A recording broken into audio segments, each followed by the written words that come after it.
Hi Adam, how are you? Hey Christian, yep, all good, mate. How are you? Yeah, I'm good. Thank you very much. Thank you very much for taking the time to come on the podcast today. More than welcome, mate. More than welcome. I know you've been in the wars a little bit with your thumb. Yep, I've got that. Try to relive my youth. Yep. Yeah, but yeah, obviously, as I said, thank you very much for taking the time. I'll just go back to the start and ask you how you got into welding and where you're from. So from a little town called Wallsend up in Newcastle. When I was back in school, so I go back to about 1990. My first school teacher told my mum that I would do something with my hands when I grew up, spending most of my childhood with Lego or Meccano. I don't know if Meccano was around for you, Christian, but I have such fond memories of building things and learning with Lego and Meccano. Sort of went through school, enjoyed doing woodwork, enjoyed the sort of technology and the making things. Um, Went to go and leave school in 2000. Um, wasn't really sure on a career path, if I'm honest, but knew academically I always wanted to do something with my hands. I was always with mountain bikes. I got a scooter when I was 16, loved taking that a bit, putting it back together, fiddling with it, and just modifying on its way through.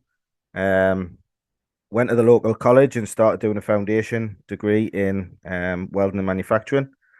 And then from there, I gained my apprenticeship, 2001, welding and fabrication. Just loved it. I mean, back then, PPE and safety wasn't as big. So you're in there, you're getting dirty, you're coming home, you got the black snots, you're in the shower, it's dirty, and but I loved it, mate, and sort of fell in love with it from there. And I think one of the greatest things that you have as a fabricator and or a welder is the imagination that when you see a drawing and you start to understand it and it pops out in your mind and you can actually see and know what you're going to be building. I think it's brilliant. And yeah, then 2005 successfully passed my apprenticeship and then carried on my career ever since. Okay, so your apprenticeship. Obviously, do you mind saying what company that was with, or what was you building in your apprenticeship? So during my apprenticeship, the company's no longer going. So yeah, during my apprenticeship, we do anything and everything. We used to do quite a lot of maintenance out in Northumberland, going to fix road barriers, crash barriers, the cattle grids. We used to go out and used to take them out, repair them if they'd been broken. We used to be going out. We used to do quite a lot of work on the fishing trawlers down on North Shield Fishgate if there was any repairs to do on those. We used to always manufacture big gates, railings, agricultural stuff used to come in and get fixed. So there's a lot of fun memories back then and a lot of variance. When I was at college, I'd have been out on site. I've been up in Northumberland, up in the Ingram Valley, repairing a cattle grid in the middle of nowhere with a generator. And when I was 17, I got my license, so they'd let us go out in the van. I was insured on the van. I'd head up there by myself and be doing it, which is mad, really, looking back now. But I'd be going into college on a Thursday at Hebburn College, which sadly isn't here anymore either. That's a housing estate. But yeah, would head into college, and all the lads in college would be like, "Oh, I've just been stuck in a bay. I've just been doing fillet welds," and he has me out and about in Northumberland fixing stuff. So yeah, it was amazing. Yeah, sounds like quite a varied apprenticeship then, which can Oh, it was massive, obviously mate. give you It, lots of it was different skills then. Yeah, yeah. I think to be honest, probably looking back, I got dropped quite in the deep end, and I just my boss at the time, Ali, would just let us head out, and he'd have confidence that I'd do the job. So yeah, just dropped in at the deep end, and then it's either sink or swim, really. So it's a good learning curve for you, your character, to move forward, really. Okay, Adam, so did you kind of prefer the fabricating side of things or the welding side of things? What would you say? I think I prefer the fabricating side, to be honest, because if you don't fabricate or things haven't been fabricated well for you, the welding's a lot harder.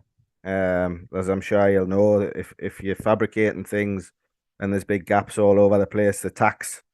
I mean, I've had a few apprentices over the years, and I'm so stipulating exactly where the tacks are got to be just to make sure that when you weld it, it's going to come out nice. So I think I enjoyed the fabricating more because it's a bit more of a test.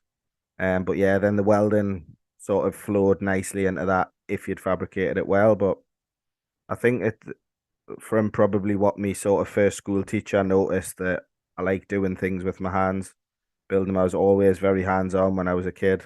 Um, yeah, I'd definitely say I enjoyed the fabricating more than once you welded up, you could stand back and appreciate what you'd done.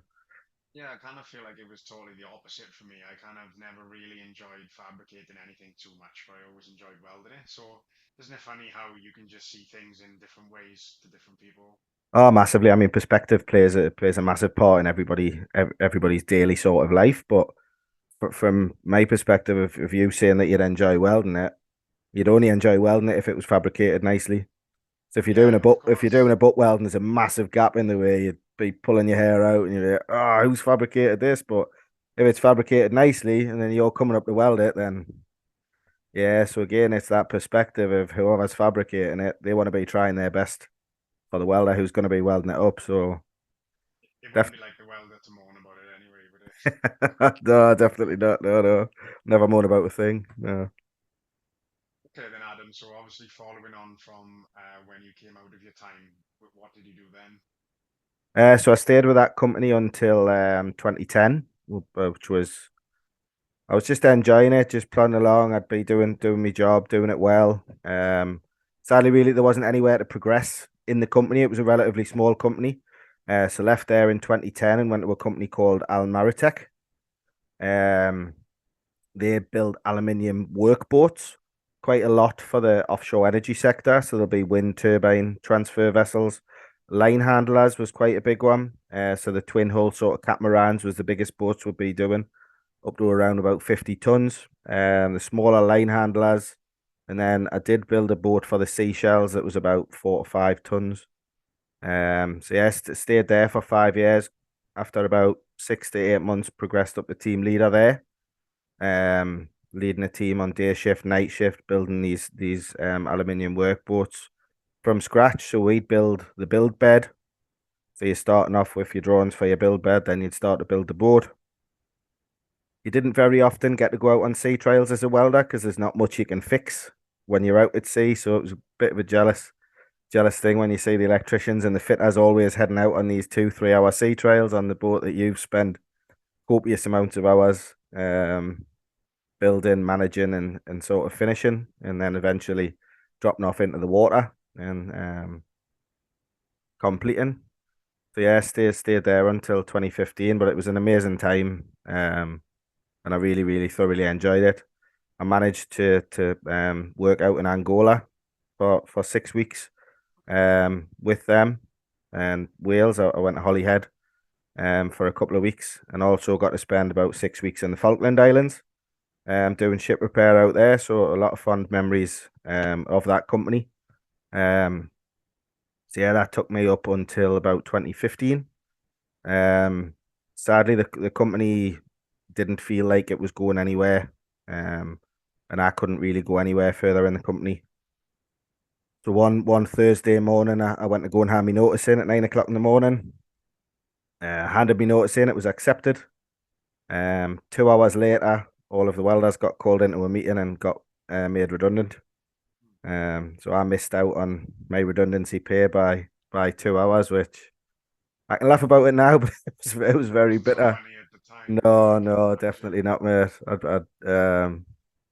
Yeah, I left there and went to a company called Tyne Gangway, which again, it was very fond memories with building aluminium access platforms and gangways. Okay. Stayed there for about 5 years. So, Um, how did you find working with aluminium? Loved it. Yeah. Absolutely fantastic. Yeah, yeah. It's a hard material to work with. It's got to be perfectly clean. Again, the fabrication's got to be nice. You don't want to be working with big gaps, but the pleasure when you've got a lovely bead, it's nice and clean, it's nice and light, it's not dirty. Obviously your PPE requirements were a bit higher then. It's sort of industry standard that they're all similar now. So um, but yeah, it's a beautiful material to work with, and you can do really nice things with it. And it's obviously a lot lighter and a lot more malleable than a big bit of steel. Um, but yeah, I mean it's got its pros and cons. but yeah, it was really enjoyable. And then I'd definitely say I prefer it to working with dirty steel when you're coming home. And I mean, I'm sure it's not the same now, but when I was doing my apprenticeship, your snots are black, your ears are black, your nails and everything's like minging. So Yeah, yeah, I it remember. was nice. Yeah, I remember one of my first times on site and went down to somewhere in Barry. It was like a plant, and I remember coming home that night. I was with a fabricator called Chris Coombs, and I remember going home and my mother saying to me, "What's happened to you?" I was stinking dirty, like as you said, black snoz, and I was like, "I don't think I want to go back to site again." Ah, yeah, So yeah, yeah. obviously not all sites are as bad as that, but God, that day was awful. Oh no, then you'd be touching your face and you've got black Yeah. lines all over your face and your nose where you're itching it. And so yeah, I really like aluminium, mate. Um, when I was at 10 Gangway, I went through me CSWIP 3.1, level 2 DPI, which I think are really good courses, and you learn a lot um, in regards to that. So yeah, I really enjoyed my time with aluminium. So that was me sort of main material for 10 years, mate. So Okay, so absolutely loved it. were you doing the DPI testing on any of the aluminium then once you did the course, was it? Yeah, yeah, mate. So a lot of the not so much at Almaratech. So obviously we had inspectors in there for all of our work. So I'd be doing all of the lift and lugs for the boats. Some of the boats weighing 50 tons, so it's a bit nervy when you see them going up on the crane and you've welded in all of the lifting equipment. But then all of the hulls of the boats, so they get built upside down, and then they all get DPI tested, just to check they're not going to leak. But then yeah, 10 gangway. I was it's a similar sort of thing. So about 10% of the gangways had to get tested, depending on the specifications you were going through. So you do all the visual inspection, you do all your paperwork for that, you do all your DPI inspections on that, all the paperwork, and then all the lifting points would generally always get DPI tested, mate. So yeah. Okay, how did you find moving into inspection from being sort of a fabricator welder then? How did you To be honest, I found it quite a relatively easy transition. I think I always, through my apprenticeship, set myself quite high standards, which then the inspectors, but also asking inspectors. So Almaritech was a big learning curve going from a company that did a bit of anything and everything. You'd get the odd inspection coming in, but then going to Almaritech, you'd be working with Lloyd's Register quite a lot. And I was always quite inquisitive to be like, well, why are you pulling that up? What's wrong with that? How would it be better? What would you need to do? So working with there was a guy called Roger who was the Lloyd's inspector, who was such a nice guy, and he'd have so much time for you if you're asking the questions. And being a team leader on the boats, you'd have to go and do all of your inspections sort of first. Not that you were a qualified inspector, but you'd go through and do the boat snagging list, and you'd give that to whoever's working underneath you. Um, and then yeah, and Roger would come through and do his full sort of inspection. So then the inquisitive side in me would be questioning him on why you're pulling this up, what's wrong with this. And so when I did move into inspection, I found the transition a lot easier because really, one of the biggest jobs I do find or always thought about as an inspector, it's your job to try and make everybody's else's life easier. Um, so if you put the correct WPS in place, for instance, if you put the correct standard operating procedure in place, that would then make somebody else's life easier, which then turn makes your life easier when you come to inspect it because you know that it's been done correctly. So yeah, always sort of seen it as I felt like it was quite a decent transition, but again, it's that sort of just making sure you're helping. Um, Yeah, I think my sort of what I think on it as well is if you have the right attitude as an inspector, it's a lot easier because if you have the attitude where let's do things right, and then it makes the job easier. Because I moved from welding into inspection, and yeah, myself, I found it relatively easy. Not because I've always worked to a high standard, because I've worked at places with not to a high standard as well, but it's just wanting to do things right, I think, and wanting to follow procedures and just double checking everything, and as you said, trying to make it easier for other people too, but then also knowing that you have to put your signature on that ITB at the end of it all. you have the Yeah, same yeah. document backup so that, if they're coming after anybody 2 years down the line to ask questions, it's going to be the inspector who signed it. Yeah, yeah, yeah. Yeah. I mean, you've always got to cover your tail on that one, but I think as long as you've got a good rapport with the team who the work you're inspecting, and you do go around things the right way. You do get inspectors that there's a lot of terminology of dilutees where they'll come up. I don't know if that's something down there, but they'll come in. They've got no sort of background in welding or fabrication. They'll just come in. So they just say clean black and white if yes or no. As long as you're working with people and communicating, and then again trying to make everybody's life easier. So after that, I went to a company called Dyer Engineering. They specialize in the manufacture of metal components for the automotive sector, the rail industry, the defense sector. Um, a lot of um smaller components, should I say? They'll manufacture everything from sheet material up until a finished component that'll go through various different sectors where it'll start coming in as your sheet sort of raw steel. That might go into the laser, might go into press brakes, might go into CNC machines. It'll then go through to another sector where it'll then get painted and then leave the facility as a full finished product. So yeah, spent 2 years there, which did really enjoy. And again, that was a sort of learning curve there from coming in as a quality inspector to a site supervisor, and then moving into safety, health, environmental, and quality assurance engineer, which was eye opening in regards to all the different standards that you're aware of, but you've not got too much involvement in. So again, I think that transition from apprenticeship where you've got an awareness of a lot, but moving into inspection, but also into quality, and then health and safety as well. I think again, it's just trying to improve it for everybody else and making sure that you're trying to look after everybody else and you're sort of one team. And then obviously once you move into that role, you can just sort of learn a little bit more and read the standards and read the specs and Yeah, so again, I think it comes back with something that you touched on before. It's perspective. Um, you're always during your apprenticeship, you're aware, but you're not necessarily looking at it from a lot of other people's perspective. You'll just be in your zone doing your thing. So when you've got your safety rep coming round, and I can remember doing my apprenticeship, and Brian, who was the foreman, he'd come round. If you weren't wearing your safety glasses, he'd just get a poke in the eye, and you're like, "What are you doing?" And you're like, "Oh, you haven't got your glasses on."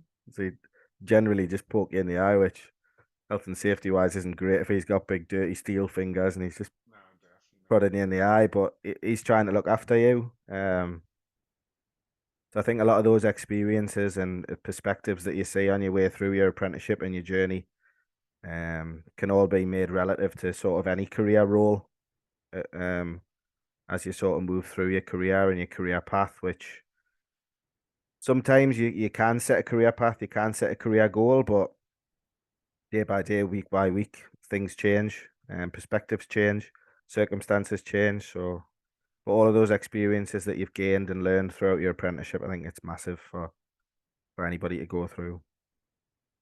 Yeah, exactly. Look, every decision you make or every company you work for, you always say you're going to leave and go somewhere else. You never know if it's going to be the right decision, but until you make that decision, you never really look back and think, I wish I never did that. Because, Mm. as you said, everything builds you towards the person you are today and the job you're in today.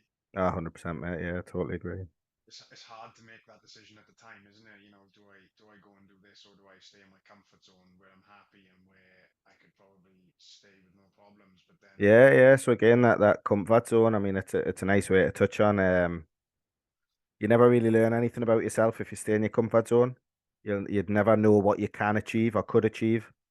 If you stay in your comfort zone, it's only when you push yourself out your comfort zone and try, that's when you learn things about yourself. And actually, things aren't that bad. You can achieve them.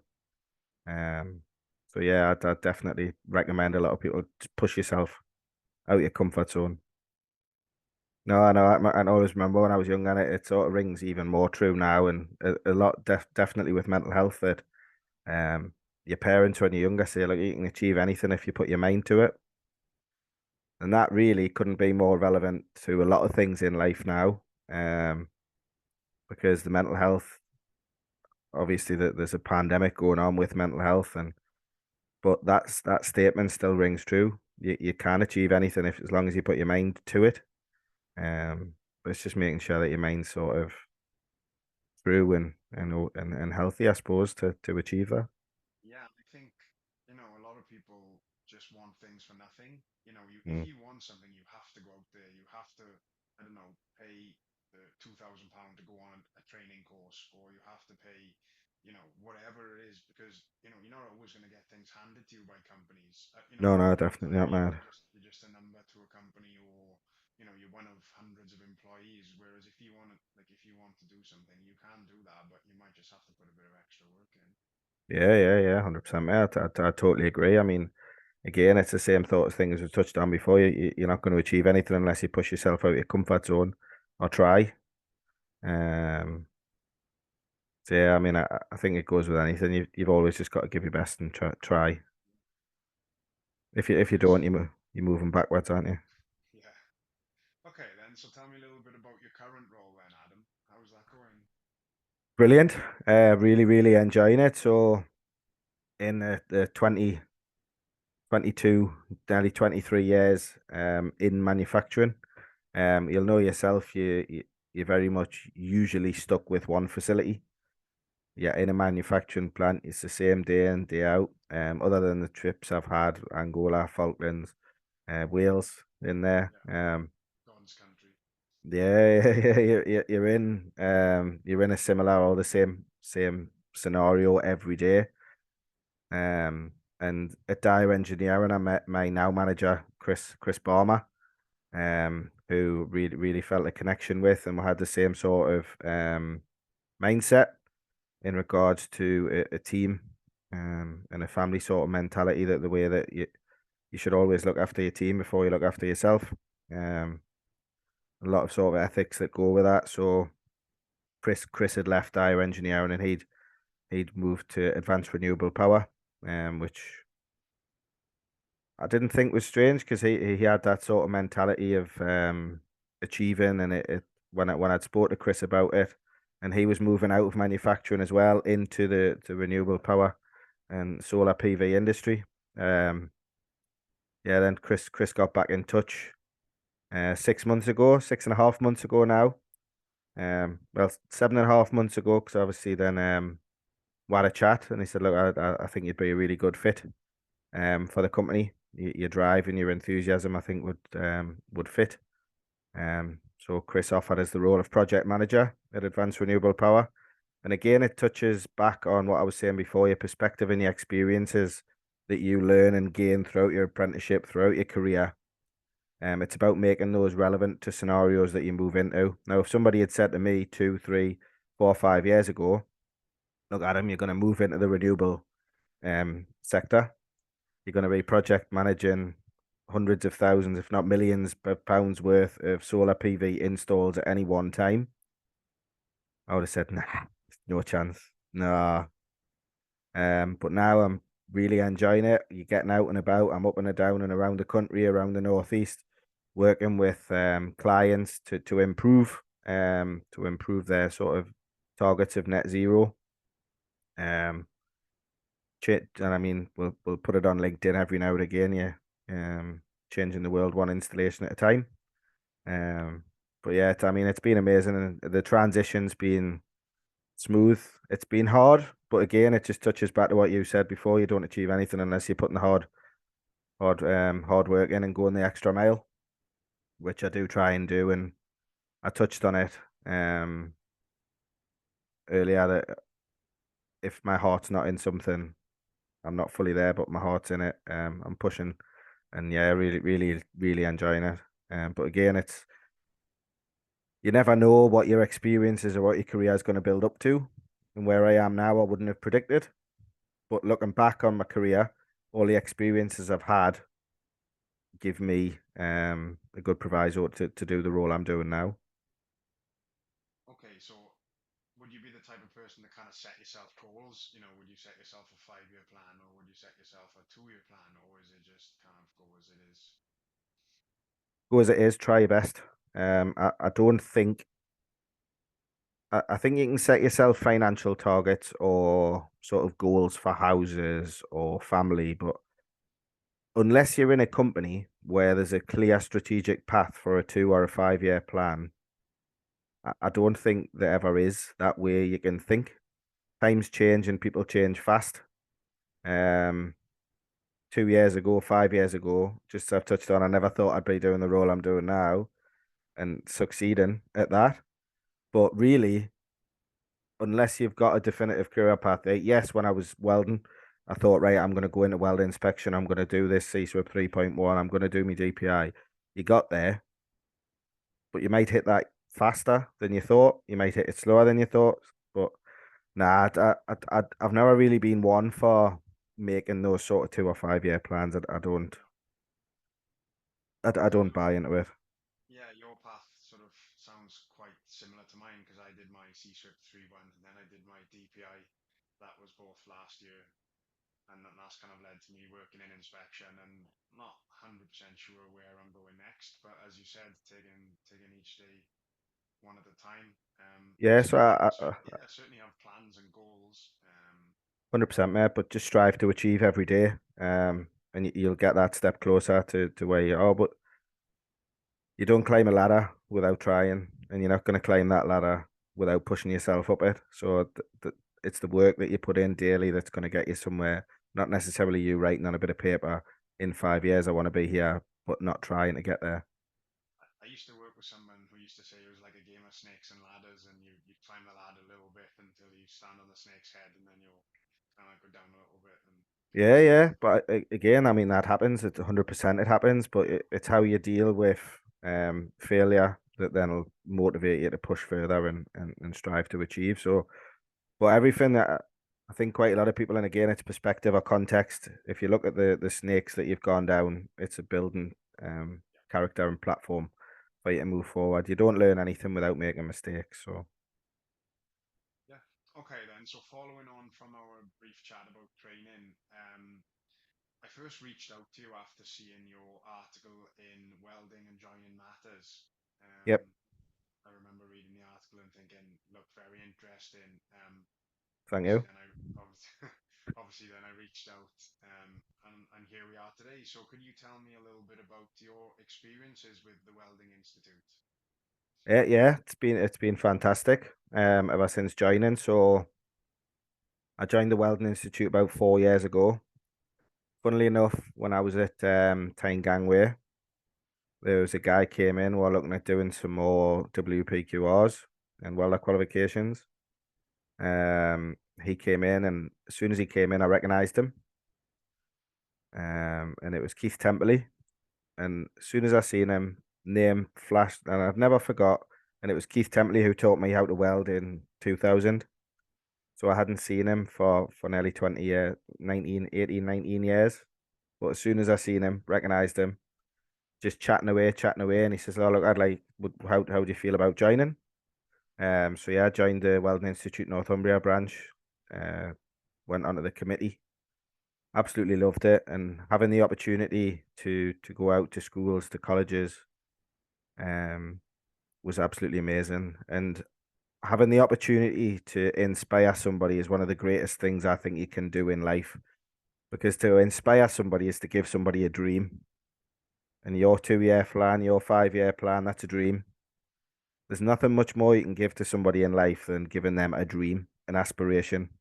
So for me to go into a school and weld 4 chocolate bars together and have all the kids screaming and they're like, wow, and it's got 15 kilograms on 4 Milky Bars and it inspires them, it's absolutely fantastic. So I was so appreciative for the opportunity to do that. COVID hit, which made it very, very hard to go out to schools and colleges. But we bypassed that. We're doing Zoom chats, and we did Zoom presentations. We're still there and thereabouts. The welding with chocolate wasn't the same when you're doing it via Zoom. But talking to the kids is still the same. You can ask the questions, and I'd highly recommend it to anybody because you get asked some brilliant questions when you're doing the welding with chocolate. And What's the best um, question you've been asked, if you don't mind me asking? how quickly can I eat it when it breaks? I mean, I did it a while ago at a school not too far away from here, Colour Coats. just down the other beach. And honestly, there was this lad, and he was ravenous. He was desperate. He was on the floor, his hands and knees, and he's like scrattling around for little bits of Milky Bar. But they're so inquisitive, and at that age, your mind, it's just fantastic. Like, so then yeah, got asked to go on to the younger members committee. Um, and then got asked to be co-chair alongside Catherine Leahy, a role which I've been really, really proud to be voted on to by the committee. Um, and then probably my highest point was the 2022 Northumbria Branch annual dinner. So if you type in the Welding Institute Northumbria Branch onto YouTube, you can have a look at that last year, and it was absolutely amazing. I mean, there was about £5,000 worth of prizes given away on the evening to um, local students. So there was a first, second, third prize on the night. There was 5 students attended on the evening, apprentices. We had a 20 odd apprentices apply for student of the year. And there was a girl won it called Courtney Newton, and it was really just inspiring to listen to her. And she was going to work every day, and the reports that we got back from her college, from her place of work, was fantastic, and it was just brilliant. I mean, it's such a nice thing to reward students and highlight the apprenticeship career in colleges and what's going on in the region in the Northeast. It's absolutely fantastic. So everything I've done with the Welding Institute has been fantastic. I've met some amazing people and had some absolutely fantastic experiences through the Welding Institute, and a lot of that is going out to the colleges and schools and providing the STEM, which I think it's been missing. I think for years going into higher education, going to university was pushed, but it's not for everybody. Going back 1919, first teacher telling me mum that I'll be doing something with my hands. Um, my mum's side of the family were farmers, so that was always something that was a dream when I was little. I had my little Massey Ferguson overalls. The first thing I ever drove was a tractor. So I think I always had that sort of bred into me from that side that you work hard um, with your hands. So academically, I wasn't there, but yeah, I think it's such an inspirational thing, but such an understanding of life if you just do that little bit of engineering and you put your Milky Bars together and you engineer a structure, but then you can eat it at the end of it once it's smashed. So it's a win-win for everybody, to be fair. Yeah, no, definitely, mate. I mean, that's the thing. I mean, it just was what I touched on before. I mean, I only really thought about this a few weeks ago, but to give somebody a dream, how can you give anybody much more than that to inspire somebody? If I can go into to a school and if I've inspired 1 or 2 people throughout my time doing this, brilliant, fantastic. And I think that was something I touched on in the article that you read. Um, for that, and it's brilliant. It's so rewarding. Because obviously, going into schools, not everybody in that school will be academic. You know, as you said, some people will be the same as you. You know, will enjoy working with their hands, and if that's not pushed at that age or at that level, then how is anybody going to know that they want to become a welder or want to become a Yeah, fabricator? but that's the thing though, Christian. When you think about it, welding as a career, people think of that as somebody big, strong, manly. You've got your welding torch, you've got your helmet, you're going down, you're smashing things with a hammer. But the amount of different trades and roles and areas that welding can take you into, the seat that I'm sitting on now, it's been welded together. Most of the structures where people are working have been welded together. You'll go to a football stadium, it's welded together. But to get it to that stage of being welded, the amount of different areas and different trades and different walks of life to get to that is massive.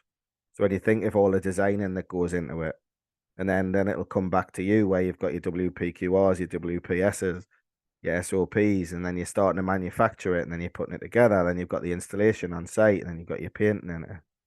There's so many different avenues you can go from welding. So you might be hands-on. So yes, you might like the welding sector. You might want to be hands-on manufacturing things, but you might like the engineering side of welding and fabrication. So then you can go into the design side. Do you know what I mean? So it doesn't necessarily be there, but then you've got so many females coming into the industry now. It's absolutely fantastic. I mean, last year the top 5 we had 2 females. The year before that we had a one out of the top 5.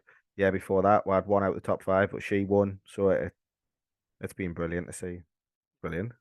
Yeah, very It's impressive. fantastic, and it's great to see because again, it's perspective. It's a different perspective coming in the industry, but I think if anything, it should challenge the sector more to see that. When I was at college, I didn't see one female doing that course, working in that sector at all until I was probably 30s, 35. So, Yeah, look, times change, and obviously the industry has to move with the change in times. You know, we have to keep and we have to make it available to anybody who wants to get involved in engineering because obviously speaking just for myself, you know, I've always enjoyed the industry. I've loved being on different sites, going to different places, you know, welding different things. 100%, mate. I've got nothing but fond memories of my whole career up to now. A lot of it, 95% of it, welding and fabrication. So yeah, it's something that gives you and can give you a lot, but yeah, you've got to put the work in. So, you know, what do you think the future holds for you, Adam? What's your 2 year plan? I haven't got one. Keep working. As long as you keep working and you're supporting your family and looking after your family, I don't think you can want much more than that. Um, I do still want to keep up, and I will be doing all the STEM events. Obviously the welding, it's a lot easier for me to talk about because it's had such an impact on my life. Um, I'm trying to develop some new areas inside the Welding Institute in regards to the younger members and the STEM that we should be doing, developing to inspire the young minds. Um, Now when you do go into schools and colleges, you're talking about welding, but that inspirational talk that you're trying to give might ignite somebody to think, oh, actually, nah, I don't really like welding as a career. I want to do this. So you've still had a success in what you've done. But yeah, I haven't got a 2 or a 5 year plan to be honest, Christian. Okay, well, look, obviously, I don't know exactly what's going to happen with you in the Welding Institute, but if you ever need anyone younger down in London, feel free to reach out and drop me a message. I certainly would No, 100%, mate. Yeah, be happy to definitely. help if I can. I think I I've think again though that sort of thing, mate, when you're on a committee, I think that's why committees are so good because it's a lot of perspectives coming together. But again, it's a team coming together to reach a common goal. As long as you've got that common goal, you can all have your perspective in there, and you should have a better route to get there. Through that sort of team coming together. So yeah, I think that sort of massive, mate. So yeah, it would be great to have you on board. yeah, you know, that's kind of a lot of the reason why I started the podcast was to try and help people moving into the industry or, you know, because I remember, you know, being a bit younger and I'm wondering how do you get on site or how do you know, how do you achieve certain things? Because when you know, it doesn't seem achievable sometimes. I You know, think people are like, there's some of the biggest stuff on that though, mate. I think it's as you get a little bit older, you become less afraid to ask. And you'll probably find as you now or in a few years, you'll ask a lot more questions to gain an understanding. When you're 15, 16 and you're coming into this sector, you tend not to want to ask. You want to just do, which is good in sometimes because you learn from your mistakes and then you develop and then you've got a greater understanding. But I think if there was any little bit of advice I could say at any new apprentice coming into the industry, ask as many questions as you can to the person who's training you, to people who are in and around you. Just keep on asking and having that drive to understand. Once you start to understand, and all of these little building blocks and these little snippets of information that you've been getting, that's when you're really learning because then you've got your greater understanding and your perspective on what you're building. I agree. okay then. There's another question I've been asking my guests. Is there a funny story you can tell me from your time in the industry? So I touched on it a little bit earlier. So Brian used to poke you in the eye if you're not wearing your safety glasses. Um, so what he always used to do as well, and I don't know why he did it or where it came from, but he'd walk around the shop floor with a water pistol. So if you are chatting or talking for a little bit too long, you just get shot straight in the face with this little water pistol. Or every now and again he'd sneak behind you and shoot you down the back of your collar. So yeah, it's funny and fun memories. But I think honestly, those times of what your class is banter back in the day. I mean, they're long gone now, but Christ, if you used to sat on the toilet for too long, you'd get a bit of thin as come underneath the toilet and you'd light your shoes.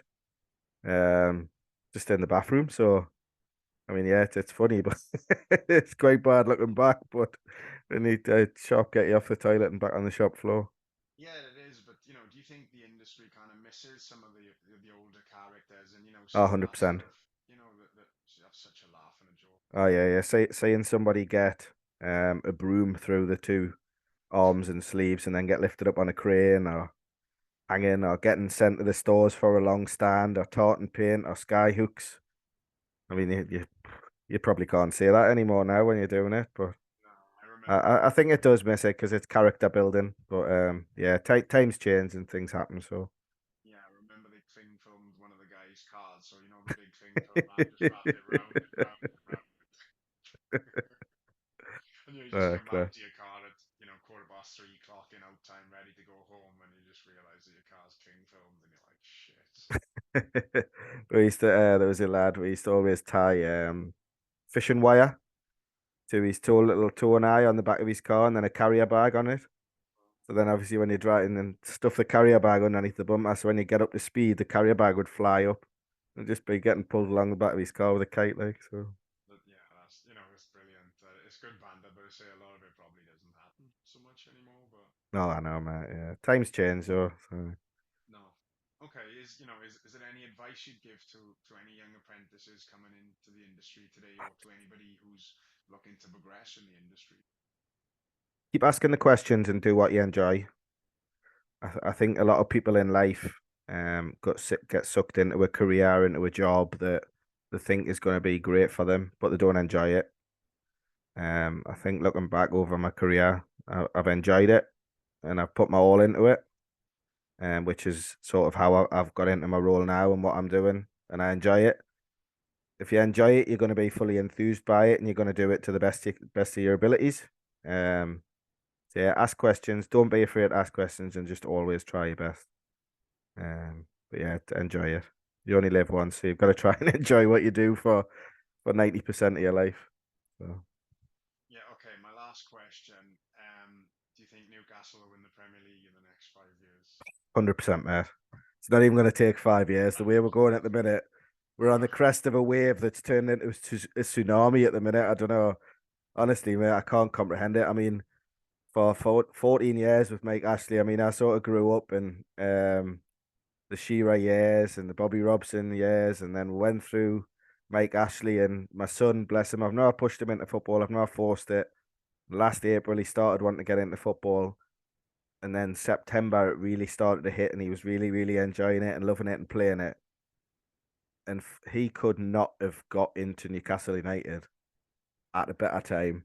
He does not know what's gone over the last 14 years, and he's just on this crest of a wave of every week. I mean, the other week we went down to visit my partner's sister, and we're sitting in Weatherspoons when we're playing Tottenham, and we're sitting at the table, kick off, and my watch goes with Jaden, it's 1-0. Jaden, it's 2-0. Jaden, it's 3-0. And you're sitting there and you're like, I must thought you were lying because I looked at the score and it was like 3-0 after 10 minutes. And I almost couldn't believe it. oh, there was a funny story I seen. There was a guy, he'd rang in and he'd went into a petrol station and went to go and fill his car up with fuel. So he turned the match on, went in, went and got a coffee, went to the toilet, filled his car up, came back, no 5-0 down. It's Oh, just absolutely bizarre. But yeah, I mean, I was just riding the crest of the wave and enjoying it at the minute. So it's just, but again, that sort of what I was touching on before, your team ethic and looking after your team. It's exactly what Eddie Howe's done and what he's done for Newcastle United as a football club, but Newcastle as a city, unbelievable. I can Absolutely, imagine the city must be buzzing at the moment, is it, with everything going on? absolutely crazy, mate. It's just such a feel good vibe from him, everyone in the club, the owners, everything that they're doing and have done for the club so far. It's just fully united a fan base that was divided, that wasn't fully behind its team. And to see St James's Park rocking like that again, it's special, very special. Long may it continue. Yeah, well, thank you very much for taking the time to speak to me, and it's been a pleasure. More than welcome. And I look forward to speaking to you soon. Thank you very much, Yep. Adam. No worries. Cheers, man. All right, Thank you. cheers.